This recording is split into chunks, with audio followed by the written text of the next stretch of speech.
हरे कृष्णा। तो आप सबका स्वागत है आज, और हम शुरू करने जा रहे हैं चैप्टर 8 का 16 श्लोका से। तो उससे पहले मंगलाचरण करते हैं। ओम अज्ञानतिमिरन्धस्य ज्ञानञ्जनशलाकया चक्षुरुन्मीलितं येन तस्मै श्री गुरुवे नमः। श्री चैतन्य मनोभीष्टं स्थापितं येन भूतले स्वयं रूप कदा मह्यं ददाति स्वपदान्तिकं।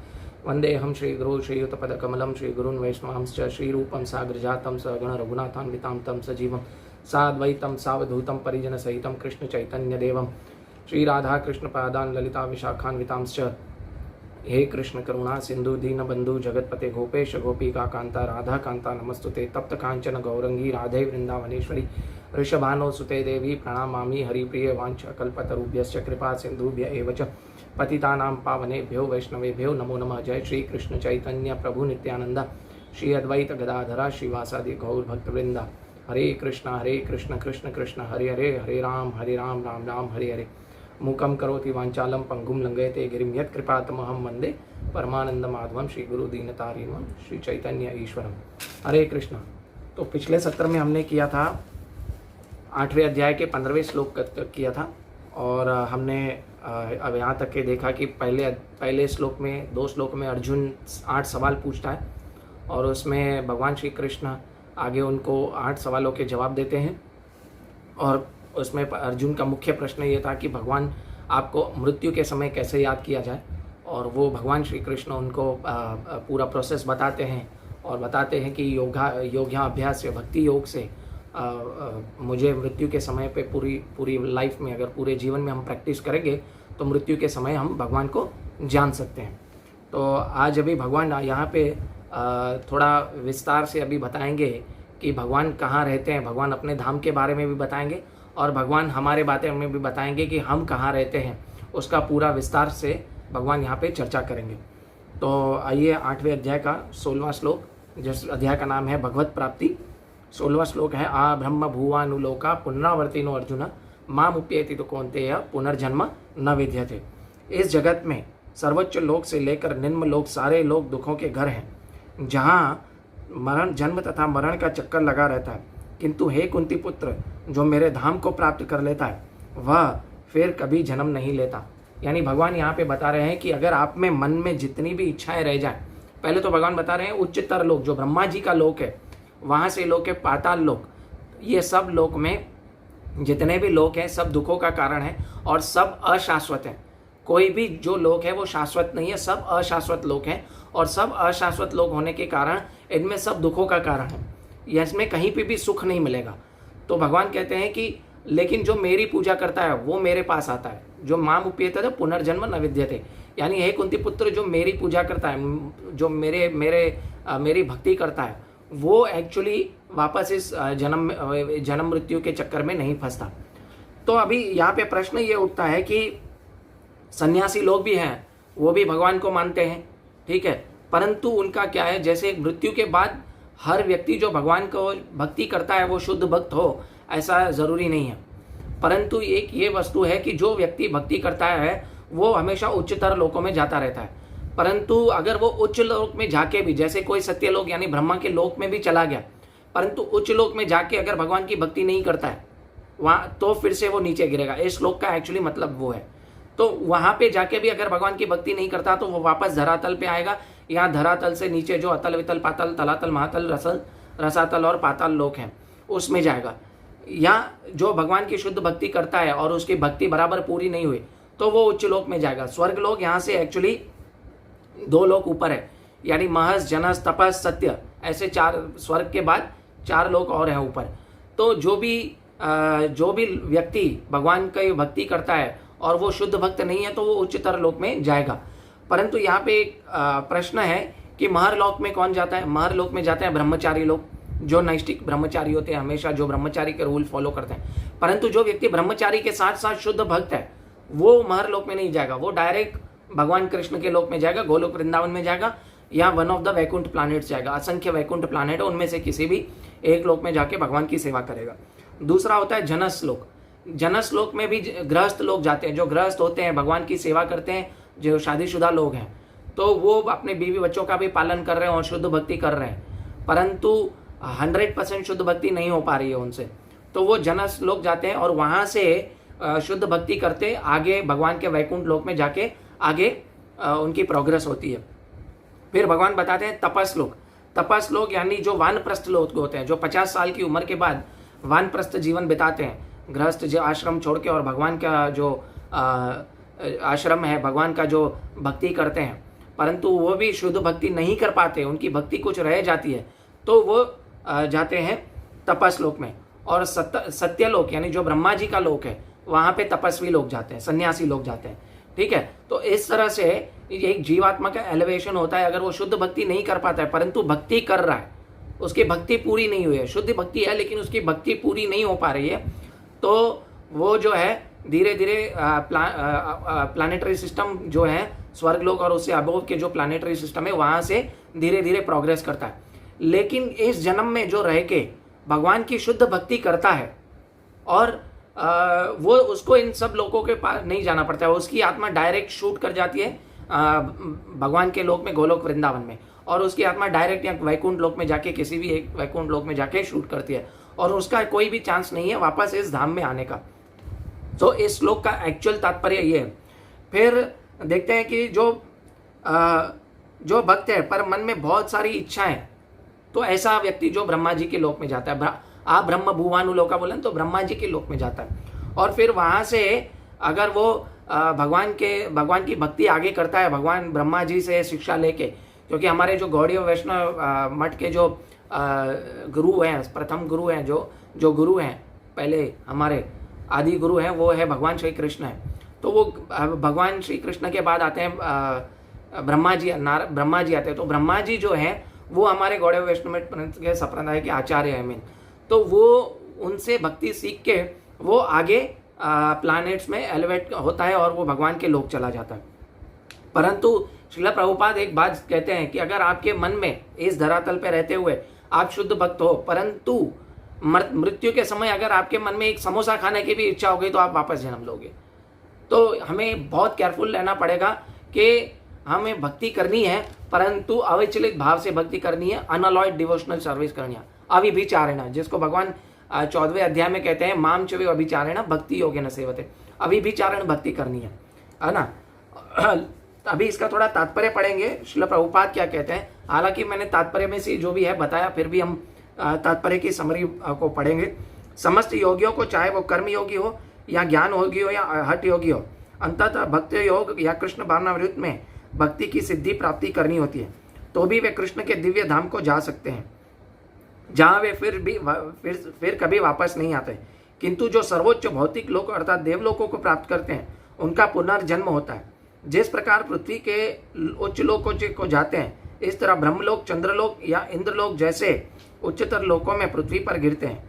छंदयोग उपनिषद के अनुसार पंचांग विद्या का विधान है, उसमें मनुष्य ब्रह्मलोक को प्राप्त करता है, किंतु यदि वह ब्रह्मलोक में कृष्ण भावनामृत का अनुशीलन नहीं करता तो वह पृथ्वी पर वापस लौटता है। देखिए, श्रील प्रभुपाद भी तात्पर्य में यही करते हैं कि अगर वो ब्रह्मलोक चला भी गया परंतु वो वापस नहीं आया, ठीक है, वो वहां पे भी जाके भगवान की भक्ति नहीं कर रहा है, तो वो वापस नीचे गिरेगा। परंतु वो वहां पे भगवान की भक्ति कर रहा है तो नीचे नहीं गिरेगा, वो डायरेक्ट चला जाएगा भगवान श्री कृष्ण के धाम में, गोलोक वृंदावन धाम या वैकुंठ धाम में। जो उच्चतर लोकों में कृष्ण भावनामृत में प्रगति करते हैं, वे क्रमशः और ऊपर जाते रहते हैं और प्रलय के समय वे नित्य परम धाम भेज दिए जाते हैं। यानी जब भी छोटा प्रलय होता है तभी वो नित्य परम धाम भेज दिए जाते हैं। परंतु जो भगवान की भक्ति करता है वो ब्रह्मलोक में जाके भी, तो उसको वापस नहीं आना पड़ता, वो चला जाता है, और जो भगवान की भक्ति नहीं करता वो वापस आता है। ठीक है, अभी 17वां श्लोक है। सहस्त्र युग पर्यतमहर्यय ब्रह्मणो विदुः रात्रिम युग्य सहस्त्राताम ते होरात्रि विदो जनाः। यानी भगवान क्या कह रहे हैं यहाँ पे, मानवीय गणना के अनुसार 1000 युग मिलकर ब्रह्मा का एक दिन बनता है और इतनी ही ब्रह्मा की बड़ी रात्रि भी है। अभी ये मानवीय गणना के अनुसार अगर देखा जाए तो ब्रह्मा जी की उम्र हम काउंट करेंगे तो ब्रह्मा जी की उम्र एक्चुअली ब्रह्मा जी के लोक के हिसाब से 100 वर्ष है, परंतु हमारे मानवीय गणना के हिसाब से ब्रह्मा जी की उम्र कितनी है हम अभी यहाँ पे जानने की कोशिश करेंगे। तो देखा जाए तो भगवान जो है, ब्रह्मा जी जो है और जो देवता हैं वो मानवीय गणना के अनुसार अमर है, परंतु वो जो ब्रह्मलोक से लेके जो पाताल लोक तक है, वहाँ सब लोग जीवन मृत्यु के चक्कर में हैं, क्योंकि ब्रह्मा जी भी जीते मरते हैं 100 वर्ष है। परंतु ब्रह्मा जी जो भौतिक जगत के जो हैं वो पूर्ण मुक्त जीव हैं। पूर्ण मुक्त जीव इसलिए कहा जाता है उन्हें क्योंकि उनके पीछे 2 कारण हैं। क्योंकि मानवीय गणना के अनुसार हम इतनी उम्र काउंट नहीं कर पा सकते, हम इट इज अचिंत्य, हमारे लिए इतनी अचिंत्य है। तो हम ये सोच सकते हैं कि ब्रह्मा जी जो है वो अमर है, देवी देवता जो है वो अमर है, परंतु वे भी जीते मरते हैं। यानी मुक्त जीव इसलिए है क्योंकि दूसरा कारण ये भी है कि वो भगवान की भक्ति करते रहते हैं हमेशा। तो हर 100 वर्ष के बाद ब्रह्मा चेंज होते रहते हैं, ठीक है। तो ब्रह्मा जी भी चेंज होते रहते हैं। तो पहले हम देखेंगे कि सतयुग का जो काल है वो 17,28,000 साल का था।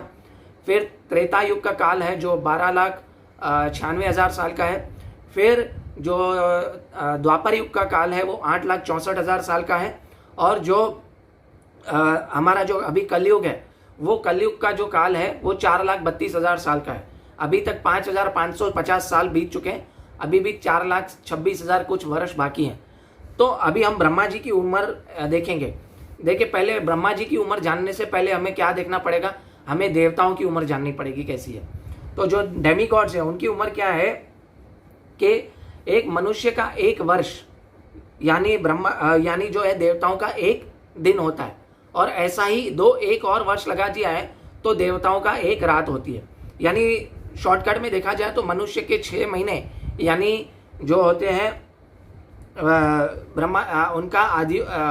उनकी उम्र आधा मिनट है, आधा दिन है देखा जाए तो। फिर अगर ऐसे देखें तो ब्रह्मा जी की उम्र कैसी है। ब्रह्मा जी की उम्र है ऐसे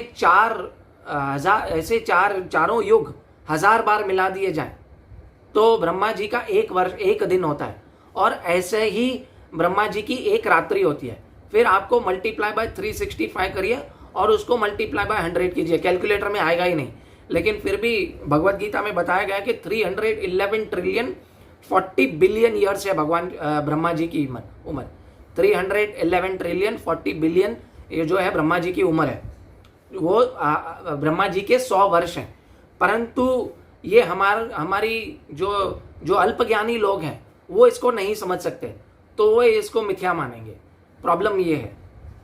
तो हमें ये प्रैक्टिकली देखा जाए तो ब्रह्मा जी और जो देवी देवता हैं वो हमारे लिए अमर है, ठीक है। इसके एक्चुअली तात्पर्य में श्रील प्रभुपाद भी ये पूरा गणना बता रहे हैं, परंतु इसके आखिरी तात्पर्य में भगवान श्रील प्रभुपाद क्या कह रहे हैं, इस भौतिक ब्रह्मांड में ब्रह्मा जी का जन्म मृत्यु जरा तथा मरण की क्रिया से अछूते नहीं है। देखिए, ब्रह्मा जी भी जो है वो जन्म मृत्यु जरा व्याधि के जो दुख दोषानुदर्शनम भगवान 13वें अध्याय में बताते हैं उससे अछूते नहीं है।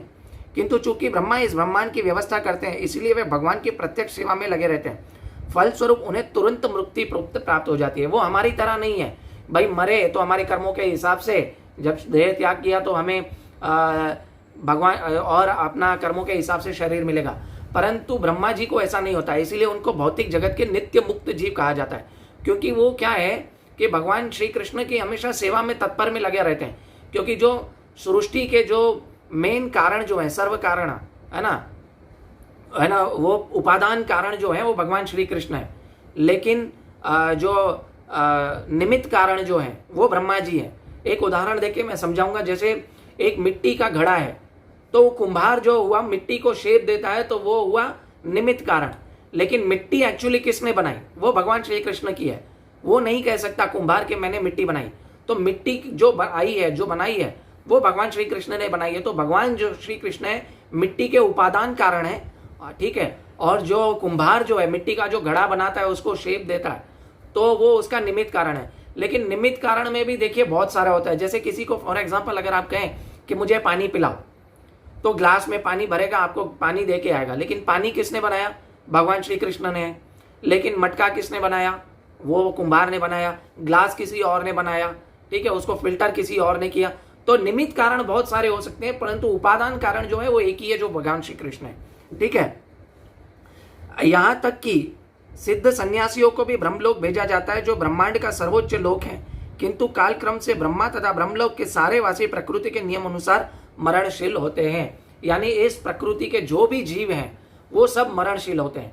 तो अभी हम कहेंगे कि हम क्या बार बार हम जीते मरते हैं, तो हमें मुक्ति कैसे मिलेगी? तो भगवान आगे के श्लोकों में समझा रहे हैं।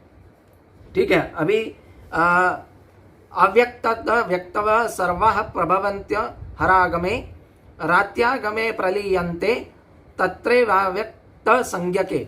यानी ब्रह्मा के एक दिन के शुभारंभ में सारे जीव अव्यक्त अवस्था में होते हैं और फिर जब रात्रि होती है तो पुनः अव्यक्त में विलीन हो जाते हैं। यानी देखिए, नॉर्मली देखा जाए तो हमारे सामने बहुत सारी जो सृष्टि है वो एक्चुअली हमें जो दिखता है वो व्यक्त है, परंतु जो दिखता नहीं वो हमारे लिए अव्यक्त है। जैसे दिन में जो तारे हैं वो एक्चुअली आकाश में रहते हैं पर हमें नहीं दिखते। ऐसे बहुत सारे ब्रह्मांड है वो हमें नहीं दिखते हैं, तो वो एक्चुअली अव्यक्त अवस्था में। और रात्रि में वो और अव्यक्त अवस्था में चले जाते हैं। ब्रह्मा जी की रात्रि में, यानी ब्रह्मा जी को वो तो सोना है ना, तो और अव्यक्त अवस्था में चले जाते हैं। मतलब सबकी जो पृथ्वी लोक की जो है, स्वर्ग लोक, पृथ्वी लोक और जो नीचे के दो पाताल लोक हैं, उनकी प्रलय हो जाती है। ठीक है, जब उनकी प्रलय हो जाती है, जिसको बोलते हैं आधि प्रलय, यानी लघु प्रलय बोलते हैं, और अर्ध प्रलय बोलते हैं, जिसमें पृथ्वी लोक, स्वर्ग लोक और जो इसके नीचे के लोक हैं वो उनका प्रलय होता है। लेकिन जब भी है ना पूर्ण प्रलय होता है या महाप्रलय होता है, प्रलय होता है या अत्यंतिक प्रलय होता है, उसमें जनस तपस महर लोक भी जो है वो सब का प्रलय हो जाता है। क्यों? क्योंकि उसमें जो ब्रह्मा जी की उम्र है और जो महश्लोक में जो भृगु मुनि का जो लोक है, ठीक है, इन सब का जो है प्रलय होता है। वो जब भी ब्रह्मा जी की 100 वर्ष आयु पूरी होती है तभी ये महाप्रलय होता है, अत्यंतिक प्रलय होता है। ठीक है, ये हमें समझना चाहिए। आप देखें कि जो इससे प्रलय से होता क्या है, आदि प्रलय में क्या होता है कि जब जीव जो भी सारे होते हैं वो विष्णु के नाभि में यानी पेट में चले जाते हैं। फिर जब भी ब्रह्मा वापस सुबह सो के उठते हैं रात्रि से, तो वो होता है कि जब भी फिर से विष्णु के पेट से सारे जीव निकलते हैं और अपने अपने कर्म अनुसार अलग अलग योनि पाते हैं। तो ये बहुत ही समझना है, लेकिन अल्पज्ञानी लोग इसे समझेंगे नहीं और वो नकारेंगे। आप देखें, जो साइंटिस्ट लोग हैं वो पूरी जो सृष्टि का है, जैसे चंद्रमा पे जाना, ये करना, हालांकि वो चंद्रमा पे जो 1 साल बाद जब भी नील आर्मस्ट्रॉन्ग गया था, 1-1.5 साल बाद नील आर्मस्ट्रॉन्ग ने खुद कबूल किया था कि कोई चंद्रमा पे गया ही नहीं था। आज तक कोई चांद पे पहुंच नहीं पाया। उसके 2 कारण हैं। एक तो चांद पे पहुंचने से पहले हमें क्या है, सूर्य लोक में पहुंचना होता है। ठीक है, आप गूगल में सर्च कीजिएगा, श्रील प्रभुपाद ने इसको चैलेंज किया था कि उस पर लिखिएगा गूगल में कि moon landing is a hoax. तो श्रील प्रभुपाद ने पूरा उसको एक्सप्लेन किया है। तो एक्चुअली हमारे शास्त्रों में भी बताया गया है कि मून कितना दूर है और उससे पहले कितने और लोग आते हैं, उसको पार करना पड़ता है। जिससे आई थिंक मुझे इतना पूरा ज्ञान नहीं है, परंतु मून से पहले जो है सूर्य आता है। तो सूर्य लोक को पार करके मून लोक जाना पड़ेगा, चंद्र लोक जाना पड़ेगा, विच इज़ नॉट पॉसिबल। और दूसरा देखा जाए को इतना ईंधन वगैरह सब कुछ चाहिए, ये पॉसिबल ही नहीं है। वो किसी और लोक में जो यहाँ से सबसे नज़दीक लोग है, सैटर्न लोक वगैरह, इसमें चले जा सकते हैं, परंतु वहाँ पे भी जाना इतना आसान नहीं है। ठीक है, और देखें कि ये लोग बोलते हैं, साइंटिस्ट लोग बोल कि हम 40,000 साल तक पता लगा जाएंगे और हम पूरी सृष्टि का पता चल जाएगा कि हम कहाँ जा रहे हैं और कहाँ उसका सृष्टि का जो कितने लोग हैं और कितना अंत हो जाएगा। वो उनकी मिथ्या है। हालांकि वो कर भी लें ये सब, उसके लिए 40,000 साल लगेंगे। तो उसके 2 प्रॉब्लम है। 40,000 साल तो सबसे पहले कोई जीता नहीं है, और दूसरा 40,000 साल कोई जी भी लिया और वो पहुंच भी गए और वापस आए तो उनका स्वागत करने के लिए कोई नहीं रहेगा। सी ये मिथ्या, इन लोगों की मिथ्या देखिए, ये सिर्फ साइंस के नाम पे लोगों को है ना पागल बना रहे हैं और कुछ नहीं कर रहे हैं। साइंटिस्ट अभी तक 1% भी इस जो है वो इस ब्रह्मांड के बारे में, जो 14 लोक हैं, इसके बारे में जान नहीं पाए हैं। ठीक है, और भगवान की देखो अचिंत्य शक्ति, सिर्फ सोचने मात्र से ही पूरे जो ब्रह्मांड है हवा में देखिए कैसे तैर रहे हैं। हम तो एक हवा में विमान उड़ता है उसमें इतने सरप्राइज होते हैं, परंतु भगवान श्री कृष्ण ऐसे लाखों करोड़ों ब्रह्मांड भगवान श्री कृष्ण की अचिंत्य शक्ति द्वारा तैर रहे हैं हवा में। ये हम कभी नहीं सोच सकते। क्यों? अचिंत्य है, दिव्य है, इसीलिए हमारी समझ से ऊपर है ये सब। तो हमें इसे भौतिक इंद्रियों से नहीं समझा जा सकता। और जो साइंटिस्ट लोग हैं वो भी देखिए क्या करते हैं कि दूरबीन से, टेलीस्कोप से, आधुनिक यंत्रों से कितना खर्चा करके पृथ्वी के बारे में ही सिर्फ 1% जाने हैं, तो अन्य लोगों की क्या बात। ठीक है, इसका एक्चुअली तात्पर्य नहीं है, पर मैं एक्चुअली आपको ये समझाना चाह रहा था कि अव्यक्त व्यक्त क्या है, कैसे सृष्टि होती है। ठीक है, भूतग्रामः स एवायं भूत्वा भूत्वा प्रलीयते रात्रागमे यवशः पार्थ प्रभवत्य हरागमे। जब जब ब्रह्मा का एक दिन आता है तो सारे जीव प्रकट होते हैं और ब्रह्मा की रात्रि होती है तो असहायवत विलीन हो जाते हैं। ये मैंने आपको अभी समझा दिया कि कैसे रात्रि में और कैसे दिन में, रात्रि के बाद दिन में रात्रि होती है तो कैसे प्रलय होता है, भगवान विष्णु के पेट में जाते हैं, और कैसे दिन होता है तो वो कैसे फिर से सृष्टि होती है अपने अपने कर्मों के हिसाब से। तो इसका तात्पर्य जो 19वें श्लोक का है थोड़ा पढ़ेंगे। अल्पज्ञानी पुरुष जो भौतिक जगत में बने रहना चाहते हैं उच्चतर लोकों को प्राप्त कर सकते हैं, किंतु उन्हें पुनः इस धरालोक पर आना होता है। वे ब्रह्मा का दिन होने पर जगत के उच्चतर तथा निम्नतर लोकों में अपने अपने कार्यों का प्रदर्शन करते हैं, किंतु ब्रह्मा की रात्रि होने के वे विनष्ट हो जाते हैं। दिन में उन्हें भौतिक कार्यों के लिए नाना प्रकार के शरीर प्राप्त होते हैं, किंतु रात्रि होने पर उनके शरीर विष्णु के शरीर में विलीन हो जाते हैं। देखिए, मैंने जो एक्सप्लेन किया वही एक्चुअली इस तात्पर्य में लिखा है। ये इसलिए हमें याद है कि हमने तात्पर्य पढ़े हुए हैं पहले, तो याद है, परंतु भगवत गीता को स्क्रूटिनाइजिंगली श्रील प्रभुपाद के तात्पर्य पढ़ेंगे तो समझ में आएगा। अदरवाइज बहुत सारी जगह पे भगवान श्री कृष्ण विरोधाभास बातें कर रहे हैं, कॉन्ट्रेडिक्टरी बातें कर रहे हैं, हमें खुद पढ़ेंगे तो समझ में नहीं आएगा।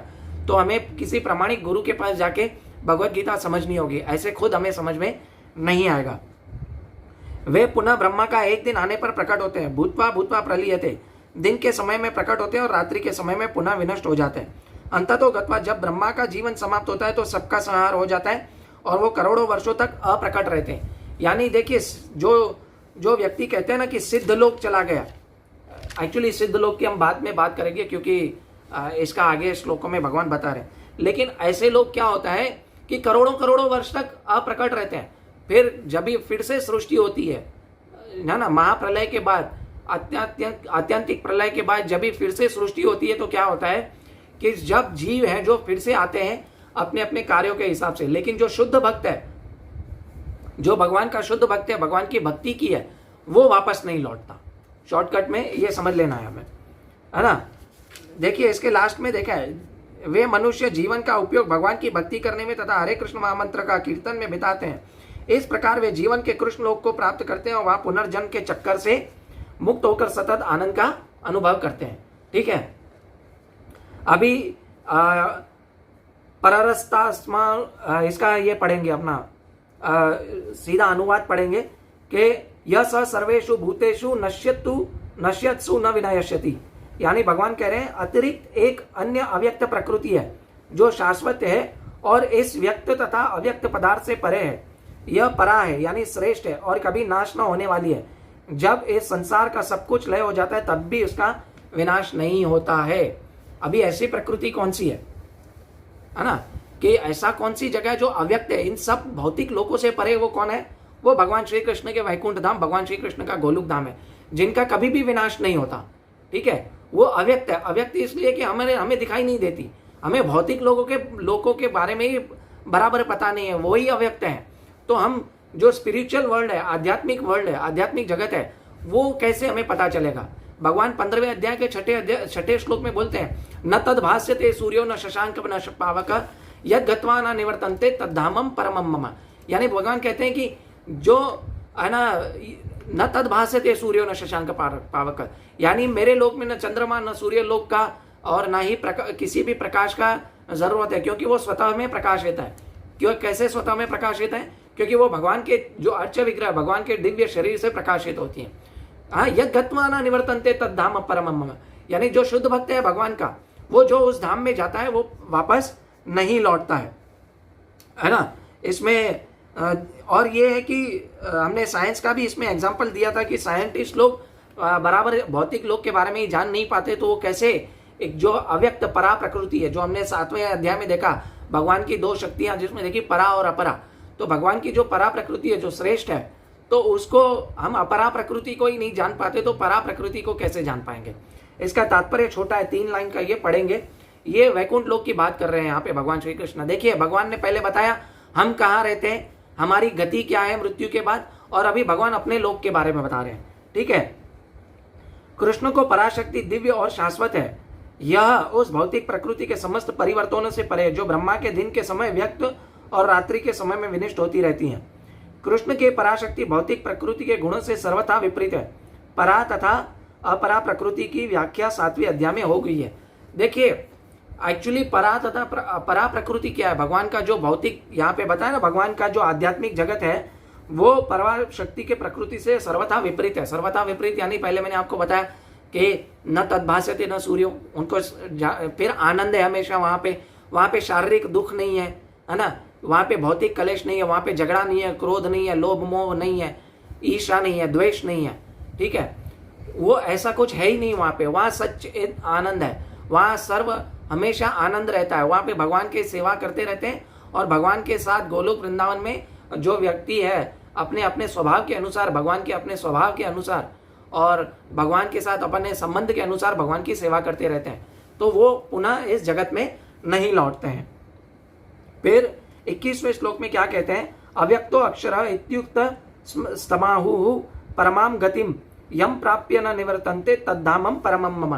देखिए यहाँ पे भी भगवान बता रहे हैं यह प्राप्यम न निवर्तन्ते तद्धामम परम मम, ये जिसे वेदांती अप्रकट तथा अविनाशी बताते हैं, जो परम गंतव्य है, जिसे प्राप्त करने वाले कोई वापस नहीं आते, ऐसा परम धाम मेरा परम धाम है। यानी भगवान के देखें तो ब्रह्म संहिता में भगवान ब्रह्मा जी ने भगवान श्री कृष्ण के लोक की व्याख्या की है। क्या व्याख्या की है? कि चिंतामणि धाम कहा गया। चिंतामणि धाम यानी वहाँ पे हमेशा आनंद है, वहाँ पे दूध की नदियाँ बह रही है, गायों में से दूध ऐसे निकल रहा है, आनंद है। फिर इसके जिन गौओं को सुरभि कहा गया है, ठीक है। फिर वेणुकांतम कहा गया है कि भगवान की वंशी बजाते रहते हैं और उनकी वंशी से सबको आनंद मिलता रहता है। फिर उनका शरीर मेघ वर्ण जैसा है, यानी मेघ कैसे बादल होते हैं ना, जैसे बारिश में काले मेघ होते हैं, न ज्यादा काले होते हैं न ज्यादा नीले होते हैं, वो मेघ वर्ण का भगवान का शरीर है। यहाँ पे भगवान के शरीर और भगवान के लोक का वर्णन इस तात्पर्य में श्रील प्रभुपाद बताते हैं। लेकिन भगवान क्या कह रहे हैं श्रील प्रभुपाद तात्पर्य में कि भगवान का धाम सर्वश्रेष्ठ है और यही परम धाम यानी पुरुषानाम परम किंचित सा कंठा परम गति। एक बार वहां पर पहुंचकर फिर भौतिक संसार में वापस नहीं आना होता। कृष्ण का परम धाम स्वयं कृष्ण से अभिन्न है, क्योंकि वह दोनों एक गुण वाले हैं।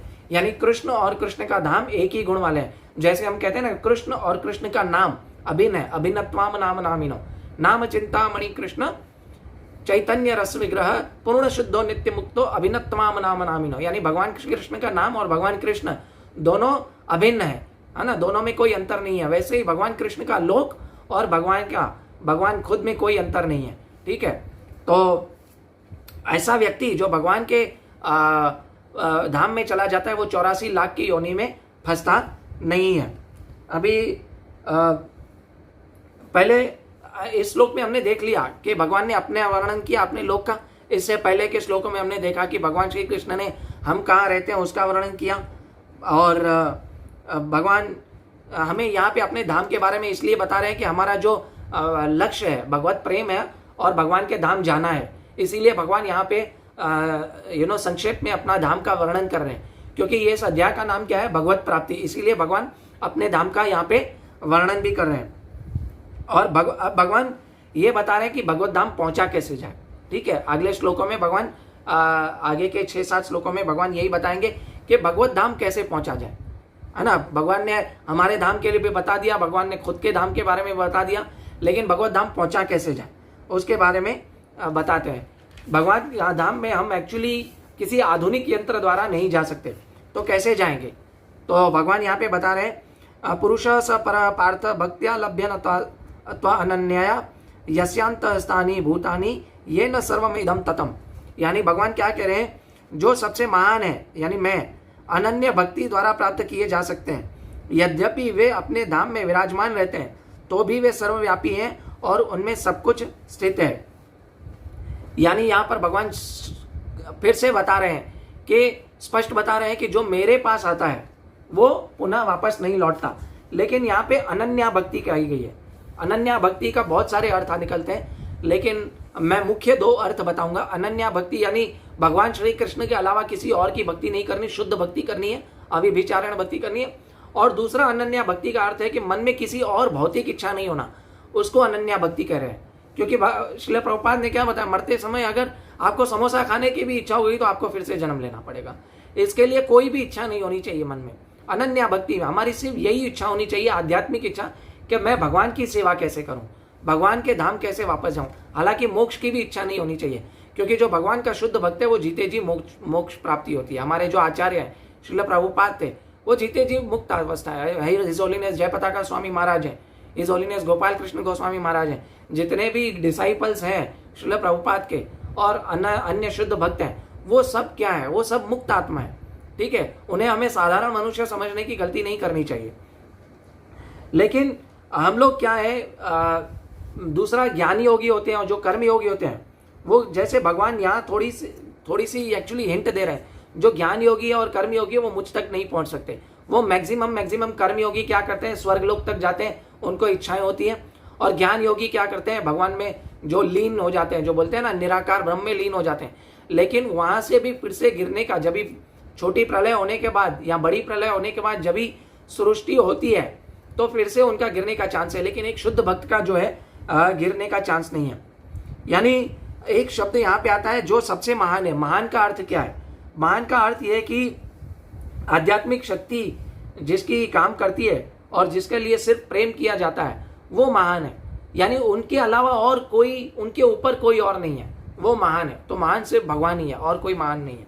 ठीक है ना कि, और वहां पे भगवत धाम में काम क्रोध लोभ मोह मद मत्सर्य द्वेष कुछ नहीं है। ठीक है, तो भगवान ने यहाँ पे अपने धाम की जो है ये कही है। और अभी अगले श्लोक में क्या कह रहे हैं, यत्र काले त्वनावृत्ति मां वृत्तिम चैव योगिनः प्रयाता यान्ति तकालम वक्ष्यामि भरतश्म। यानी हे भरत श्रेष्ठ, अब तुम्हें उन विभिन्न कालों को बताऊंगा जिनमें इस संसार से प्रयाण करने के बाद योगी पुनः अथवा आता है अथवा नहीं आता है। यानी अभी भगवान है ना बता रहे हैं कि योगी किस प्रकार से भगवान को प्राप्त कर सकता है। एक कर्मयोगी जो है वो कहाँ जाता है, अगले श्लोक में भगवान वो बताएंगे। और लास्ट में भगवान बताएंगे शुद्ध भक्त कहाँ जाता है। ठीक है, कि परमेश्वर के अनन्य पूर्ण शरणागत भक्तों की इसकी चिंता नहीं करनी चाहिए कि कब और किस तरह शरीर त्यागें। ठीक है, यहाँ पे जो योगी लोग होते हैं वो उनके लिए कोई काल होता है कि किस काल में उनका शरीर त्याग होना चाहिए। और जो कर्मयोगी होते हैं, ज्ञान योगी ध्यान योगी कर्मयोगी के लिए कुछ समय की पाबंदी होती है, उसी समय में उनको शरीर का त्याग करना होता है। परंतु भक्त को किसी भी समय की पाबंदी नहीं होती है, वो कभी भी शरीर त्याग कर जाए तो भी उसको भगवान का धाम प्राप्त होता है। वो कैसे, क्योंकि भगवान का भक्त जो है सदैव भगवान के चिंतन में रहता है। और भगवान का भक्त अगर एक्सीडेंट से भी मरता है तो भगवान उसके लिए ऐसी व्यवस्था कर लेते हैं कि उनको अपने धाम बुला लेते हैं। परंतु जो ज्ञान योगी ध्यान योगी है, वो समय जो उनका जो समय है, उस समय में वो अगर मृत्यु को प्राप्त नहीं होता है तो वो जो है ना वापस इस पुनः जगत में लौटते हैं और वो कहीं और चले जाते हैं। ठीक है, तो वे कुछ सब कृष्ण पर छोड़ देते हैं और इस तरह सरलता पूर्वक प्रसन्नता सहित भगवत धाम जाते हैं। किंतु जो अनन्य भक्त नहीं है और कर्मयोग ज्ञान योग तथा हठ योग का आत्म साक्षात्कार की विधियों पर आश्रित रहते हैं, उन्हें उपयुक्त समय शरीर त्यागना होता है जिससे वे आश्वस्त हो सके कि जन्म मृत्यु वाले संसार में उनको लौटना होगा या नहीं। यानी ऐसे व्यक्ति फिर भी भगवान के जो धाम नहीं जाते, वो वापस इस संसार में आते हैं। आगे 24वें श्लोक में देखते हैं कि भगवान क्या कह रहे हैं कि जो परब्रह्म के ज्ञाता है, यानी जो ज्ञान योगी है, ठीक है, वो एक्चुअली मोक्ष चाहता है, तो वे अग्निदेव के प्रभाव में प्रकाश के दिन के शुभ लक्षण में शुक्ल पक्ष में या जब सूर्य उत्तरायण में रहता है, उन 6 मासों में इस संसार से शरीर त्याग के उस परब्रह्म को प्राप्त करता है। हालांकि यहाँ पे भगवान ने लिखा है उस परब्रह्म को प्राप्त करता है, परंतु इट्स नॉट 100% श्योर कि आप, भगवान यहाँ पे आगे बताएंगे कि ऐसे लोग फिर से जरूरी नहीं है कि मुझे 100% प्राप्त हो, लेकिन उनको वापस इस जगत में आने का खतरा रहता है। लेकिन एक भक्त को जो है, शुद्ध भक्त को, वो भगवान के पास जाता है तो उसका वापस आने का कोई खतरा नहीं रहता। वो भगवान 28वें श्लोक में बताएंगे। देखिए यहाँ पे क्या बता रहे हैं, जब ज्ञानी लोग, यदि कोई अकस्मात या योजना पूर्वक उपयुक्त समय शरीर त्याग करता है तो उसे निर्विशेष ब्रह्म ज्योति पर प्राप्त करना संभव होता है। योग में सिद्धि योग अपने शरीर को त्यागने के समय तथा स्थान की व्यवस्था करते हैं, अन्यों का इस पर कोई वश नहीं होता। यदि संयोगवश वे ब्रह्म मुहूर्त शुभ मुहूर्त के शरीर त्यागते हैं तब वो उनको जन्म मृत्यु के चक्र में लौटना नहीं पड़ता, अन्यथा उनके पुनरावर्तन की संभावना बनी रहती है। किंतु कृष्ण भावनामृत में शुद्ध भक्त के लौटने का कोई भी भय नहीं है, चाहे वो शुभ मुहूर्त में शरीर त्यागे या अशुभ क्षण में, चाहे अकस्मात से शरीर त्यागे या स्वेच्छापूर्वक। देखिए यहाँ पे क्या कह रहे हैं कि जो व्यक्ति जिसका एक्सीडेंट हो जाता है, अकस्मात हो जाता है, कुछ भी हो जाता है, तो ऐसा व्यक्ति अगर ज्ञानी ऐसे जो शरीर में ऐसे वक्त पे शरीर त्यागता नहीं है तो वो है ना वापस आने का उसका खतरा रहता है। परंतु जो व्यक्ति शुद्ध भक्त है वो उसको शुभ और अशुभ समय का कोई करने की ज़रूरत नहीं है, वेट करने की ज़रूरत नहीं है, वो कभी भी शरीर त्यागता है तो भगवान ने उसके लिए ऐसी योजना बनाई है कि वो भगवत धाम वापस लौट सकता है, वो वापस इस धराधाम में आता नहीं है। अभी आगे जो है 26वें श्लोक में भगवान क्या कह रहे हैं, धर्मो रात्रि तथा कृष्ण शर्मसा दक्षिणायनम तत्र चंद्रमस ज्योति यग प्राप्य निवर्तते। जो योगी धुएं रात्रि कृष्ण पक्ष में या सूर्य के दक्षिणायन में रहने 6 महीनों में दिवगंत होता है वह चंद्रलोक को जाता है। यहाँ चंद्रलोक मतलब स्वर्गलोक की बात हो रही है, किंतु वह पुनः पृथ्वी पर चला आता है क्योंकि वो स्वर्गलोक में जाता है। हालांकि वो स्वर्गलोक में जाके अगर भगवान की भक्ति करेगा तो वह वापस नहीं आएगा, परंतु वो स्वर्गलोक में जाके भी भोग करेगा तो वह वापस आएगा। भागवतम के तृतीय स्कंद में कपिल मुनि उल्लेख करते हैं कि जो कर्मकांड या यज्ञ कांड में निपुण है वे मृत्यु होने पर चंद्रलोक को प्राप्त करते हैं। ये महान आत्माएं चंद्र पर लगभग 10,000 वर्षों तक देवी गणना के अनुसार 10,000 वर्षों तक रहती है, यानी मानव गणना के हिसाब से तो वो वहाँ असंख्य लोग तक रहती है। ताकि आप देखिए बहुत सारे जो यज्ञकांडी और सिद्धि लोग हैं वो क्या बोलते हैं कि है ना वो जो है सिद्ध लोग चले गए, अभी वो वापस आएंगे नहीं, लेकिन वो देवी लोग के अनुसार 10,000 वर्ष लेते हैं, यानी यहाँ के करोड़ों साल हो गए, तो उनको लगता है कि वो वापस नहीं आएंगे, परंतु वो वापस आते हैं। ठीक है, क्योंकि वो हमारे लिए तो देवी देवता भी अमर है ना, तो वो इस प्रकार से गणना करते हैं, इसीलिए हमारे लिए ब्रह्मा जी भी अमर है। तो इस प्रकार से गणना करके ये सोचते हैं कि वे वापस नहीं लौटेंगे, परंतु वो वापस लौटते हैं। ठीक है, और सोमरस का पान करते हुए जीवन का आनंद भोगती है, अंततः गत्वा वे पृथ्वी पर लौट आती हैं। इसका अर्थ यह हुआ कि चंद्रमा में उच्च श्रेणी के प्राणी रहते हैं, भले ही हम अपनी स्थूल इंद्रियों से उसे न देख सकें, यानी हम अपनी इंद्रियों से नहीं देख सकें। क्यों नहीं देख सकते? जैसे कि अलग अलग लोक में है ना, जो अलग अलग एलिमेंट्स ज़्यादा रहता है, जैसे हमारे शरीर जो पंचभूतों से बना है, ठीक है, पृथ्वी, जल, वायु, अग्नि, आकाश, ठीक है, तो ये 5 तत्वों से जब भी हमारा शरीर बना है तो हमारे में जो मेन ज़्यादा एलिमेंट है वो पानी का है, इसलिए हम यहाँ पे धरती पे रह रहे हैं। परंतु जो सूर्यलोक में रहता है तो हम सूर्यलोक में पहले तो प्रवेश नहीं कर सकते, पहले तो हम जल जाएंगे। दूसरा, वहाँ पे भी जीवन है, लेकिन वहाँ पे क्या है, सबसे ज़्यादा एलिमेंट है, उनका शरीर का जो 5 तत्वों में से जो मोस्ट एलिमेंट है वो है अग्नि का, इसीलिए हमें वो दिखाई नहीं देते हैं। हालांकि जीवन वहाँ पे भी है। ऐसे ही डिफरेंट टाइप्स जो है चंद्रलोक में भी है, स्वर्ग जिसको चंद्रलोक, सूर्यलोक, अलग अलग लोकों में एलिमेंट्स अलग अलग ज़्यादा हो, उस प्रकार से जीवन रहता है। तो हमारी जो भौतिक बुद्धि है उससे हम नहीं समझ सकते कि है ना चंद्रलोक में कोई रह रहा है कि नहीं रह रहा है। कोई रह भी रहा होगा तो हमें दिखाई नहीं देगा। ये हमारी भौतिक इंद्रियों से बहुत परे है, क्योंकि हमारी जो इंद्रियां हैं वो हम इम्परफेक्ट हैं। Our senses are imperfect. 4 defect है इंसान में, उनमें से एक है हमारे जो इंद्रियां हैं वो इम्परफेक्ट है।